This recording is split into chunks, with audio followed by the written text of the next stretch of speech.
பல்வேறு வகைகளில் சோதிப்பான். பொருளாதாரத்தை கொடுத்தும் சோதிப்பான், பொருளாதாரத்தை எடுத்தும் அல்லாஹ் சோதிப்பான். ரெண்டுமே அல்லாஹ்வுடைய சோதனை தான் அப்படின்னு புரிஞ்சுக்கணும். நம்ம ஏற்கனவே சுலைமான் அலைஹிஸ்ஸலாத்துடைய வரலாற்றில் பார்த்தோம். சுலைமான் நபிக்கு அல்லாஹ் ஒரு மிகப்பெரிய அரசாட்சியை கொடுத்தான். அவங்க என்ன சொன்னாங்க? அந்த அரசாட்சியை அனுபவிக்கிற நேரத்தில் இவ்வளவு பெரிய அருளை அல்லாஹ் எனக்கு செஞ்சிருக்கிறானே, யாருக்கும் செய்யாத ஒரு பெரிய நியமத்தை அல்லாஹ் எனக்கு கொடுத்துருக்கிறானே அப்படின்னு சொன்ன பிறகு சுலைமான் நபி சொன்ன வார்த்தை என்ன? லி எபுலுவனி அஷ்குரு அம் மக்ஃபுர், நான் நன்றி செலுத்துகிறேனா அல்லது நன்றி மறக்கிறேனா என்பதை சோதித்து பார்ப்பதற்காகத்தான் இறைவன் எனக்கு இதை வழங்கியிருக்கிறான். அப்போ நம்ம சோதனைங்கிறத மனசுக்குள்ளே திரும்ப திரும்ப அசை போட்டுக்கிட்டே இருக்கணும்.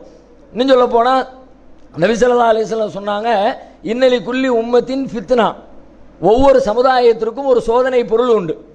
தனித்தனியாக ஒவ்வொரு மனுஷனுக்கும் ஒவ்வொரு வகையான சோதனை இருக்குது. ஆனால் சமூக அடிப்படையில் சில சமூகத்திற்கு சில சோதனைகளை பெருவாரியான மக்களுக்கு அதை கொடுத்து அல்லாஹ் சோதிப்பான். அந்த மாதிரி ஒவ்வொரு சமுதாயத்துக்கும் ஒவ்வொரு சோதனை பொருள் இருக்கிறது. ஓ ஃபித்னத்து உம்மத்தி, ஏன் சமுதாயத்துக்கும் ஒரு சோதனை இருக்கிறது. முந்தைய சமுதாயம் ஈசா நபி சமுதாயம், மூசா நபி சமுதாயம், யஹ்யா நபி சமுதாயம், எந்த சமுதாயத்தை எடுத்து பார்த்தாலும் அவங்களுக்கு அல்லாஹ் ஒரு குறிப்பிட்ட விஷயத்தில் சோதனையை வச்சான். என் சமுதாயத்துக்கு அல்லாஹ் வச்சிருக்கிற சோதனை என்னன்னு கேட்டால் அல் மால், பணம் தான் என் சமுதாயத்தினுடைய சோதனை. நல்லா பாருங்க, அதில் தானே மாட்டிக்கிட்டு முழிக்கிறோம். அதுதானே நமக்கு இடையில நிறைய சிக்கல்களை உண்டாக்குது. அப்போ நாம் பணத்தை அல்லாஹ்வுடைய சோதனைன்னு நாம் புரிஞ்சுக்கிட்டோம்னா எப்படி கையாளணுமோ அப்படி கையாளக்கூடியவங்களாக மாறி போயிடுவோம். இந்த செய்தி செல்வம் தான் என் சமுதாயத்தின் சோதனை அப்படின்னு சொல்லக்கூடிய செய்தி கஅப் இப்னு இயால் அவர்கள் அறிவிக்கிறார்கள். அஹ்மதில் 17471 ஹதீஸாக பதிவு செய்யப்பட்டிருக்கிறது.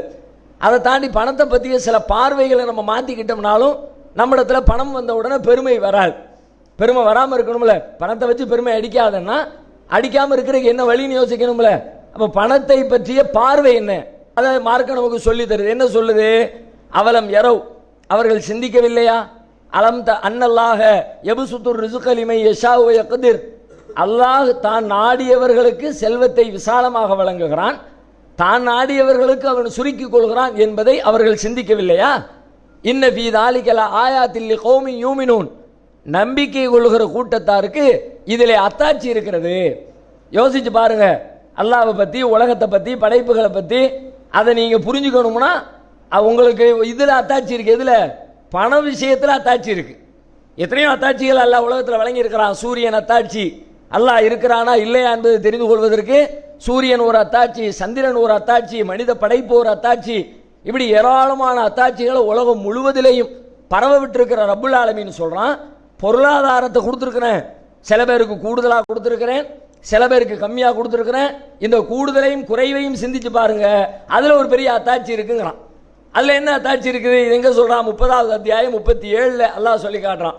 அதில் என்ன இருக்குது அப்படின்னு யோசிச்சு பார்த்தா, அப்போ பணம் இறைவனால் தீர்மானிக்கப்படுகிறதே தவிர மனிதர்களுடைய திறமையாலோ முயற்சியாலோ தீர்மானிக்கப்படுவது கிடையாது.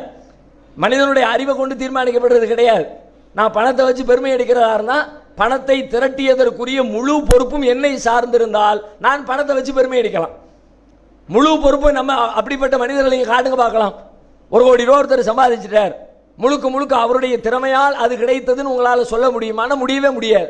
ஏன் அப்படின்னா அந்த 1 கோடி ரூபா சம்பாதிச்சவர் எப்படி சம்பாதிச்சேன்னு சொல்லுவார். எல்லாத்தையும் கேட்டுக்குவோம். இப்போ நீங்கள் புத்தக கடைகளுக்கு போனீங்கன்னு வச்சுக்குவோம், அதிகமாக விற்பனையாகிற புத்தகங்கள் சில புத்தகங்கள் இருக்கிறது. 1 மில்லியன் புத்தகம் விற்று தீர்த்த புத்தகம் அப்படி டைட்டிலே போட்டிருப்பாங்க. 10 லட்சம் பிரதிகள் விற்று தீர்த்த புத்தகம், பரபரப்பாக மக்களால் வாசிக்கப்படுகிற புத்தகம் அப்படின்லாம் டைட்டில் போட்டு நிறைய புத்தகங்கள் புத்தக கடைகளில் இருக்கிறது. அப்படிப்பட்ட புத்தகங்கள் என்ன மாதிரியான புத்தகம் அப்படின்னு நீங்க பார்த்தீங்கன்னா, ஒரே நாளில் கோடீஸ்வரன் ஆவது எப்படி, ஒரே மாதத்தில் லட்சாதிபதியாக ஆவது எப்படி, இந்த மாதிரி டைட்டில் உள்ள புத்தகம் தான் அதிகம் வித்துக்கிட்டே இருக்கிறது. இப்போ நிறைய இந்த மாதிரி அவங்க எல்லாம் வரலாறு சொல்லுவாங்க.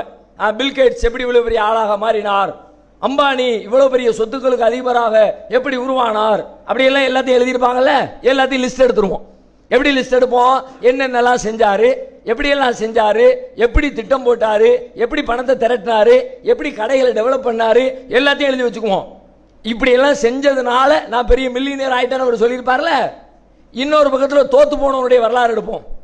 தோத்து போன இதே மாதிரி முயற்சி அவனும் சொல்லுவான், நான் என்னெல்லாம் செஞ்சேன். இவர் எப்படி விளம்பரம் பண்ணாரோ அவனும் அப்படி விளம்பரம் பண்ணியிருப்பான். இவர் எப்படி முயற்சி எடுத்தாரோ அவரும் அது மாதிரி முயற்சி எடுத்திருப்பார். இவர் எப்படி திட்டம் போட்டாரோ அவனும் அது மாதிரி திட்டம் போட்டிருப்பார்.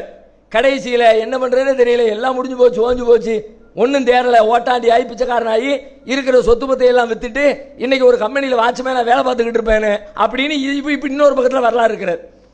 இப்போ நீங்கள் சொல்லுங்க, அவருடைய திறமையால், திட்டத்தால், முயற்சியால் அவர் இத்தனை கோடிகளை சம்பாதித்தார் என்றால், அதே திறமை, அதே திட்டம், அதே முயற்சி, அதே முதலீடு, அதே சிந்தனை, அதைவிட சிறந்த சிந்தனை செயல்படுத்திய மனிதர்கள் தோற்று போனார்களே. ஏன் தோற்று போனார்கள்? எப்படி தோற்று போனார்கள்? இந்த செயல்தான் அவனுக்கு வெற்றியை தந்ததென்றால், இந்த சிந்தனை தான் அவனுக்கு வெற்றியை தந்ததென்றால், அதே போல ஏன் அதைவிட சிறந்த சிந்தனை தோற்று போனது ஏன்? அங்கதான் அல்லாஹ் நிற்கிறான். உன் சிந்தனையில் ஜெயிச்ச நீ சொல்லாத, என்னுடைய நாட்டத்தால் நீ ஜெயிச்சிருக்க. உன் சிந்தனையினால நீ பணக்காரனான்னு நீ நினைக்காத, நான் உனக்கு பணம் தரணும்னு முடிவு எடுத்துவிட்டேன், தந்துவிட்டேன், அவ்வளோதான். அவனுக்கு தரக்கூடாதுன்னு முடிவு எடுத்தேன், தரல, அவ்வளோதான்.